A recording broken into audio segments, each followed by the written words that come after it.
Afternoon, नमस्कार।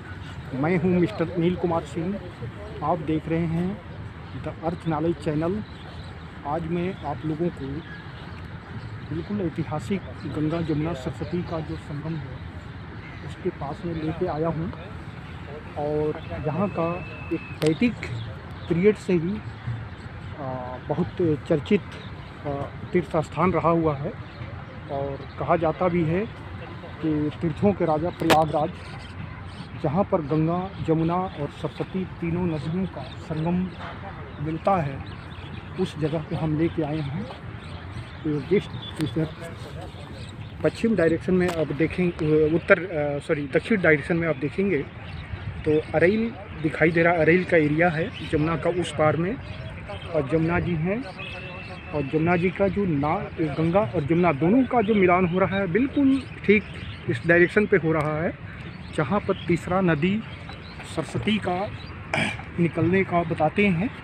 लेकिन तीसरी धारा यहाँ साक्षात तरीके से किसी को दिखाई नहीं देता है, लेकिन हैं तीसरी नदी भी हैं सरस्वती जी। अभी उनकी हाल ही में कुछ दिन पहले खोज हुआ है और देखा गया है उनकी ठीक सरस्वती जी की जो कूप है वो ठीक इसके नॉर्दर्न डायरेक्शन में जो है जमुना जी किनारे जो है आपका सम्राट अकबर का किला लगता है। उस किले के अंदर सरस्वती का कूप है और उसी किले के अंदर एक अक्षयवट नाम का एक पेड़ है जो बहुत ऐतिहासिक पेड़ है। ये सतयुग से लेकर के अब तक चले आ रहे हैं। शायद पृथ्वी का प्रलय भी हो जाए तब पर भी इस पेड़ का कुछ नहीं होना है। ये पेड़ सदा अमर है। भगवान श्री रामचंद्र जी ने इस पेड़ को अमर का वरदान दिया था। और भगवान श्री रामचंद्र जी जब अयोध्या से पंचवटी के लिए जा रहे थे वनवास के लिए, उस पीरियड पे इसी अक्षयवट मंदिर के पास पेड़ के पास में उन्होंने रुके हुए थे। तो आज भी इसकी भी बहुत ऐतिहासिक चर्चित जगह नाम है।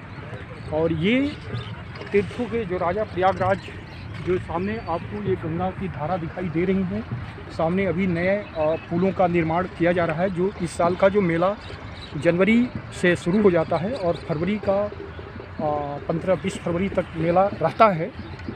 तो इस मेले की जो है लुत्फ़ उठाने वाले लोग आते हैं, विदेशों से भी आते हैं लोग, और बड़े बड़े साधु संत महात्मा हिंदुस्तान के कोने कोने से आते हैं, आ करके यहाँ का लेते हैं यहाँ के नज़ारे। और मकर संक्रांति, मौनी अमावस्या और 2-3 नहान यहाँ का जो बहुत फेमस नहान है, उस नहान को लोग नहा करके यहाँ से जाते हैं। और बड़े हिंदू धर्म में बूढ़े बुजुर्ग लोग कल्पवास करने के लिए 1-1 सवा महीना यहाँ कल्पवास करते हैं, जिनका आनंद उठाते हैं यहाँ कल्पवास का। और बताते हैं कि जो कल्पवासी करते हैं लोग, वो लोगों का सदा ही मरने के बाद में उनको स्वर्ग का ही प्राप्ति होती है। तो आज ये बहुत महत्वपूर्ण जगह पे मैं आप लोगों को ले आकर के यहाँ का वीडियो बना रहा हूँ, जिससे कि आप लोग देखें कि ये इसकी ऐतिहासिक महत्व क्या है। यहाँ का गंगा जमुना सरस्वती का जो संगम है और तीर्थों का राजा प्रयागराज हैं इनकी। तो आज ये सामने, जैसे हम अभी सामने इस तरफ डायरेक्शन दे रहे हैं, ये झूसी का डायरेक्शन है। झूसी एरिया बसा हुआ है पूर्व डायरेक्शन में। पश्चिम डायरेक्शन में आपका ये इलाहाबाद सिटी और सम्राट अकबर का किला हो जाता है।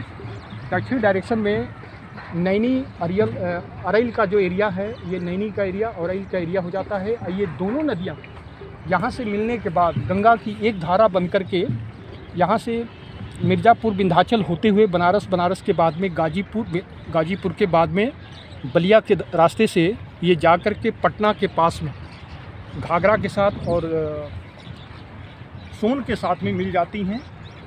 और उससे पहले जमुना जी जब जमुनोत्री से हैं तो आगे दिल्ली होते हुए, दिल्ली के बाद मथुरा आगरा के बाद में हवा भेम्पी का बीच में वहाँ 2 नदियों का संगम करती है जमुना, जिससे कि कुंवारी और एक चंबल 2 नदियाँ जमुना जी के साथ मिल जाती हैं और फिर जब यहाँ आकर के गंगा के साथ जाती हैं। तो ये यहाँ के बारे जमुना सरस्वती के बारे में मैंने जो कुछ बताया, और अगर इसमें कोई कोई चीज़ की हो तो आप मुझे दे सकते हैं, सजेस्ट सकते हैं। और चैनल सब्सक्राइब कीजिए और लाइक करिए। और जो भी कोई अगर प्रॉब्लम होती है हमारे यूट्यूब चैनल में द अर्थ नॉलेज के माध्यम से, तो आप मुझे कुछ भी सुझाव अपने सजेशन बॉक्स में डाल सकते हैं। धन्यवाद, नमस्कार।